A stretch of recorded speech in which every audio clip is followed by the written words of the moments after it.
Bonjour, non moi Shirley, dans Réseau Chonela, wap gade Feu de Kulcha sous CharisMaggietv. Restez branchés.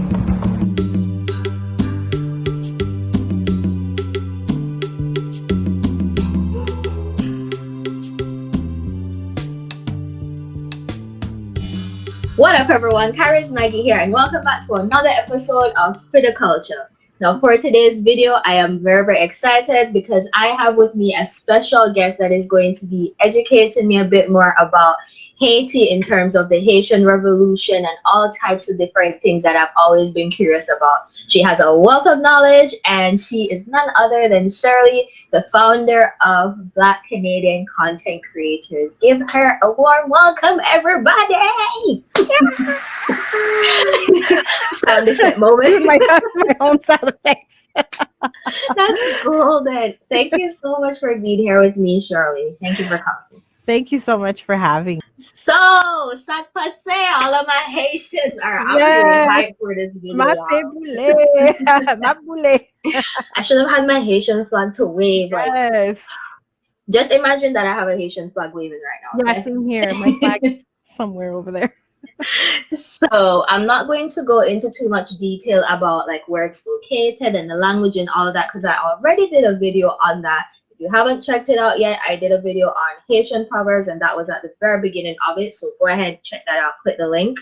And so today I'm going to be focusing on, Haitian Revolution, things like why is Haiti poor, like for us to really get to the nitty-gritty of these situations, why it is the case, and why it is very important to step away from what you see on mainstream media and educate yourself about the things that are happening, isn't it?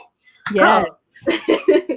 So let us start off by talking about the Haitian Revolution. If you can break it down a little bit for us to get a better understanding of the Haitian Revolution.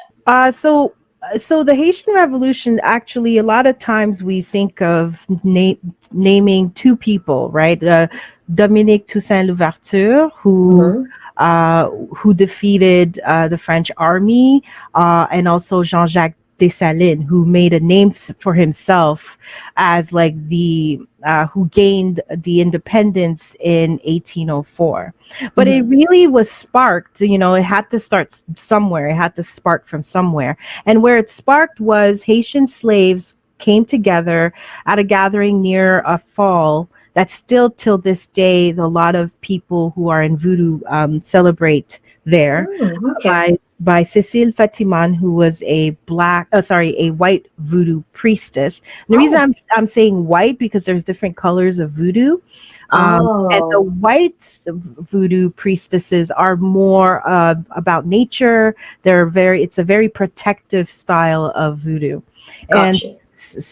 And then also a maroon Jamaican named Dutty Bookman. And so them gathering together came because on the island of Hispaniola, it was known to be, it's not only the richest island now that we know as Haiti and Dominican Republic, but on the island of Hispaniola, it was like the most brutal, gruesome. They worked the slaves till death. And also they tortured them. And that's where also a lot of the Americas, whether it's North America, which now is the United States, or South America, places like Venezuela, and Brazil, things like that. Whenever the last resort when you would take care of a slave that kept escaping is you would send them to the island of Hispaniola because it was very brutal. So the brutality of a level that was so high was just so much. Mind you that a lot of enslaved Haitian tried to negotiate or figure a way to work with the masters. They just got tired. They were exhausted and they were like just tired. Yeah. And so that they sparked a meeting to just burn everything. Burn it to the ground. Burn it to the ground. Like they were like, and not only they were like, it was like do or die. And even they're calling, there was an understanding throughout the whole entire island. Everyone find their way to communicate to the whole entire island, like, we're burning everything. And if you're not with us, you're also going to get hurt. You're also Oh, okay. get killed as fellow slaves, because there are some slaves that were just like at like the home slaves, for example, right? That they're like, well, I don't know. Well, they're all right. It's Yeah, not so right. And bad. they're like, no. It's like, you better do this. It's gonna go down at this time, and we're gonna burn everything. And if you're not doing it, we're gonna burn Then you. you'll suffer as well. Yeah. So it was brutal. And the burning, they didn't care who was in it. Many French people, when they were doing that, it didn't matter who was inside, women or children, or the masters that were there, the slave owners, I should say. So that kind of sparked things to kind of move later to a much more military leadership with Toussaint Louverture, who defeated the French armies, and then later the rebellion with Jean-Jacques Dessalines, who became helped gain independence in 1804. Because he was more like strategic and planning, like really how they were going to go about it, as opposed to how it was done earlier. That's right. So Toussaint was much more educated. He knew how to read, and Dessalines was with him. They was his right hand dude. And but there was some frictions with the two. Think of it, the friction was a different style. That was the friction. Yeah. So I would say, if we could compare, that Toussaint Louverture had a much more Martin Luther King approach to the revolution, but Jean-Jacques Dessalines was much more by any means necessary kind of Malcolm X approach. And so there's a lot of in between where Louverture winded up going to jail. He was actually betrayed by what we think might be Dessalines. May have betrayed him because they felt it's still kind of like, blurry on who did it, but it was because of the style. There was just a moment where they were just like, we just got to go for it. That Toussaint was much more like, let's be more strategic, let's communicate with the French, let's actually like speak to the government of the French. And the reason Toussaint Louverture had that approach is because he was inspired by the French Revolution. Gotcha. Right, because they were going through poverty with their own government or kings and queens or something at the time. So when they heard about the revolution that was happening there in France, it inspired for them to do the same thing in Haiti as well. Gotcha. Okay. So with Haiti having its own revolution, of course, it sparked other Caribbean countries and other countries, I'm guessing, who are under the same conditions to, take up arms as well and to gain their freedom. So can you give a little bit as to those countries that were actually inspired, how the Haitian Revolution contributed to their freedom today? Well, places like Jamaica found out about what was going on, but also in the United States, they were finding out what happened, and that's kind of created the discussion of in a way of looking at the freedom aspect of slavery in the United States, because mainly is because it was a big fear, like, hey, we don't want what happened in Haiti to us, and then it also led for a lot of the owners, slave owners, and that were on the island escaped to the United States, which in a specific part called Louisiana. So places like a lot of the descendants in New Orleans come from the descendants of the people who've escaped from Hispaniola. Hence why you see a lot of the influences when you go to New Orleans that comes from Haiti, from the voodoo, from the culture, from the food. You see I'm going to use her name, like Ellen DeGeneres. Desjardins is actually a French last name. So she's from New Orleans. So there's a lot of descendants from them that are in New Orleans. Okay, and I heard like there was like a custom that a lot of people from New Orleans that are knowledgeable of that information, that they would like a Yes. show of respect to the Haitians that they meet. Tell us a little bit about that. Yes, specifically in Louisiana, and this happened to me. I was telling you, I went to an event and I met a gentleman from Louisiana, we were just talking, and he asked me what's my heritage, my background, and I was like, oh, Haitian, and he said, oh, well, I need to say you're welcome, and I was like, okay, okay, but and that's actually made me look deeper why he said that, and Wait, he told you you're welcome? well, he said yes. He said you're welcome when I said that I was background, Oh, like Haitian welcoming you background. to, got Like you. kind of like I just need to say it's like thank you, like thank you and you're welcome. That's what he said. Thank you and you're Got welcome you. and you're welcome. And I'm not, like yeah, that you're supposed to say thank you when you meet a Haitian. That actually yeah, Oh, I interesting. got that Okay. confused. And I was like, okay. And that's because when after the Haitian Revolution, Napoleon tried to get the island back. Mm. And so what he did is he sent, so there's two things.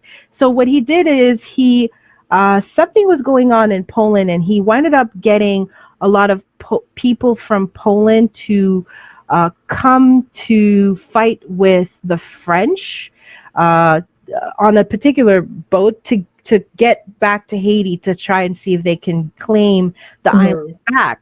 So here you have a boat that ordered by Napoleon, that is half French or half Polish, whatever is the percentage, to fight the Haitian, because the Polish were told that slaves gone wild and they're burning things, they're fighting and da da da da da. And so when they arrived, they were starting to obviously went to war, fighting. But because in Poland they've gone through a lot of dictatorship, a lot of oppression in their country, and so that with that experience of oppression with the Polish, when they got on the island and started fighting, they realized that the Haitians are not just fighting Mm. to fight. They realized they're fighting for their freedom. Which is what they were actually relating to back in their own country. Right. And so they could make the connection based on what they experience, Mhm. that the slaves are actually fighting for their freedom, and they realized they were lied to. So what happened is they joined Hey, allyship. the Haitian. Allyship 101. It's not just a new thing, everyone. See, way back then. Thank you to those Polish people who, yes. Exactly. So that was a huge part of the gaining of the independence, as well as that those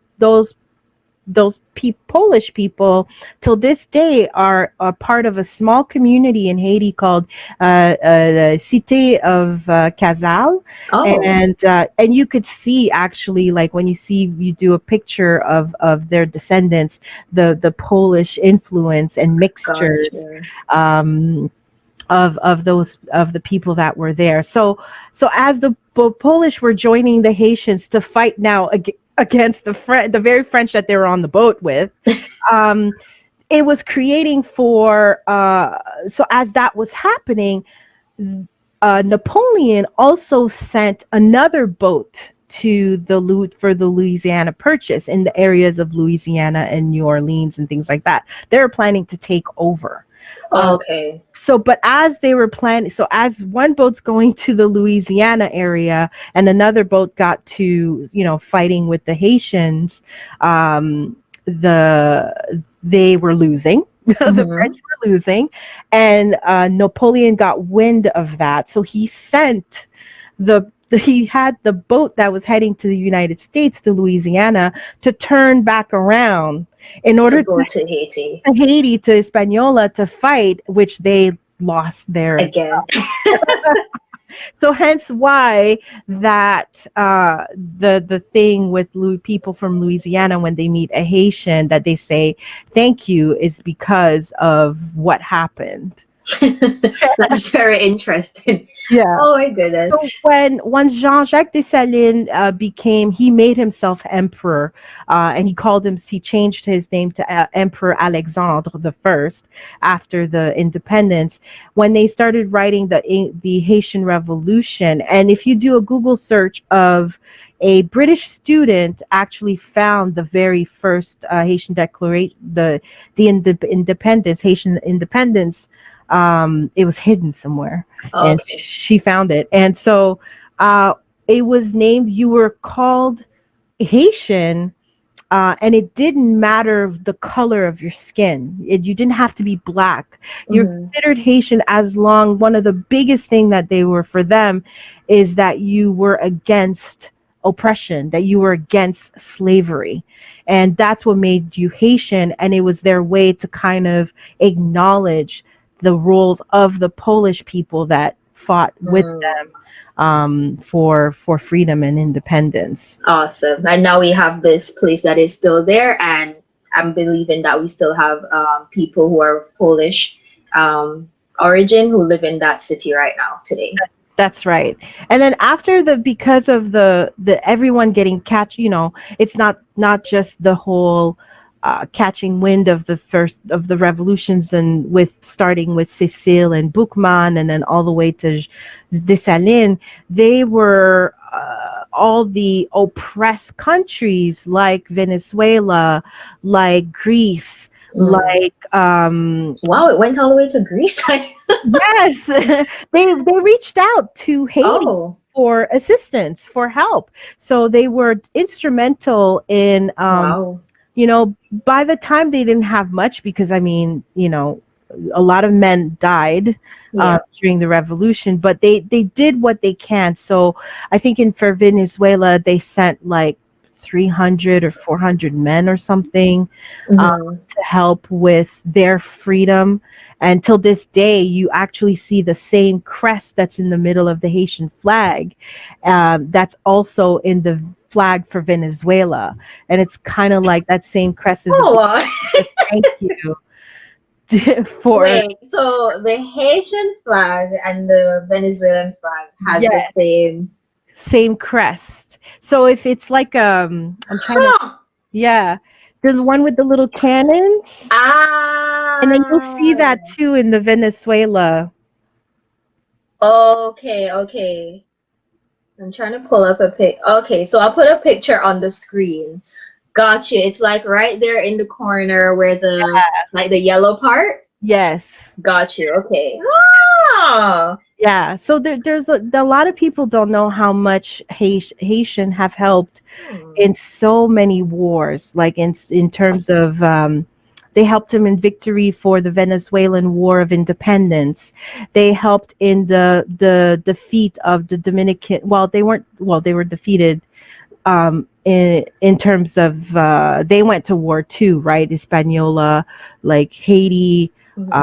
Against Dominican Republic. Dominicans because of the Spanish culture, not the culture, but they were like colonized by Spanish. And also after the Haitian Revolution 1804, they had their own internal war, right? So the one with Dominican, but also that's why colorism is a huge thing there too, is that the Haitians that were mostly in the homes that were predominantly mixed, the mixed Haitians and the Black Haitians that were mostly on the land, working the land, they had their own internal war as well. Yeah, because one was being treated better than the other, of course. So that stirred up some stuff. That did stir up some stuff because during the revolution, the ones that were mixed, they weren't fully free. Some were free,